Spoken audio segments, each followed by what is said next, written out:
Hey everyone, it's Boardgame Brody here with Meeple Mountain. I was sent a copy of The Champion of the Wild by Big Imagination Games. The Champion of the Wild is a light card game where players choose an animal from their deck of cards to be entered into 3 events. These events are from 3 different categories, and it's hard for one animal to undoubtedly be the uncontested winner of all 3 of the events. All players vote on which animals they think would win in each of these events without being able to vote on their own animal. Players count up points from their tokens given in each event, and the player who collected the most points wins the game. To begin, you will need to set up the game, and each player will choose a color and take their 15 voting tokens in their color and their ready to vote card. 3 players are randomly selected to be the event selectors, and there are 5 different decks of events that are shuffled and placed out. The categories for these decks are speed, power, endurance, technical, and team. Lastly, the animal cards are shuffled and put to the side.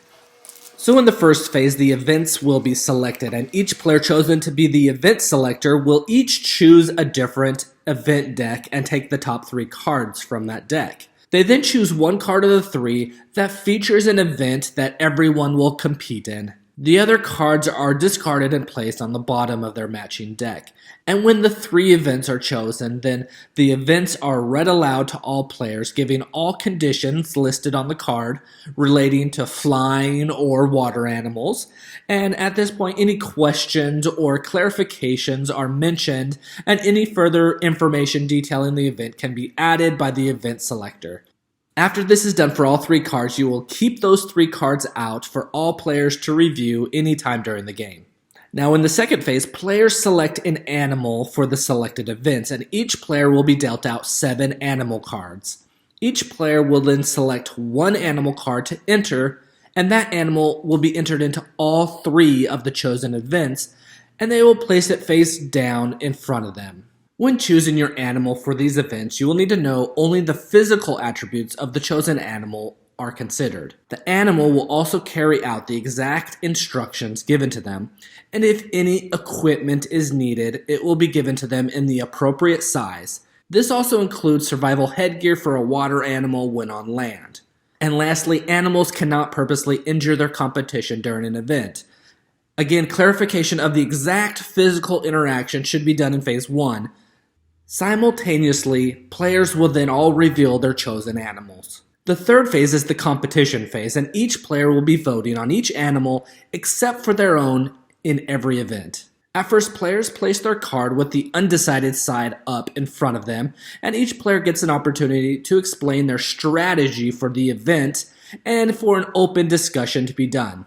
Whenever a player thinks that they have enough information to vote, they will then flip their card to the ready to vote side up. Also know that pictures and videos or any relevant information found on your phone or computer or a book are definitely allowed, as it helps with discussion and helps strengthen your case. Players will then vote, and players will hand out their voting tokens face down.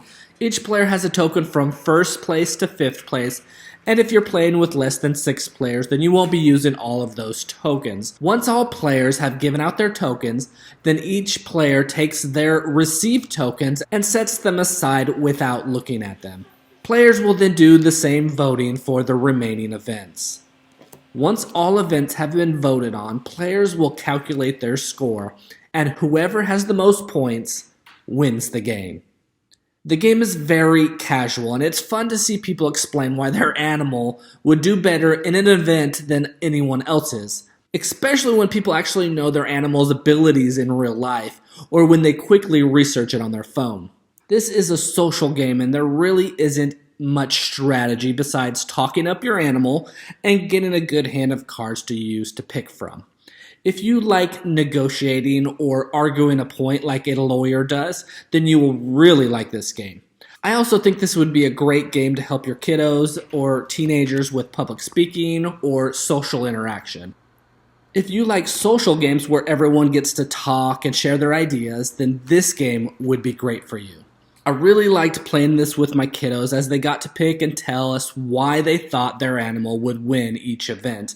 And, well, they need some practice, but they're small, so we will be keeping this game, and as they grow older, I think they will be good at persuading us, their parents, to let them stay out late or do things that they want to do. Oh no! Words and magic are two powerful forces that can change the world. Amy Netfsker. So loosen up your tongue and persuade your family and friends in The Champion of the Wild by Big Imagination Games. Again, this is Boardgame Brody. I hope you enjoyed this video. Stick around and check out some other board game reviews to see what you might want to get to the table.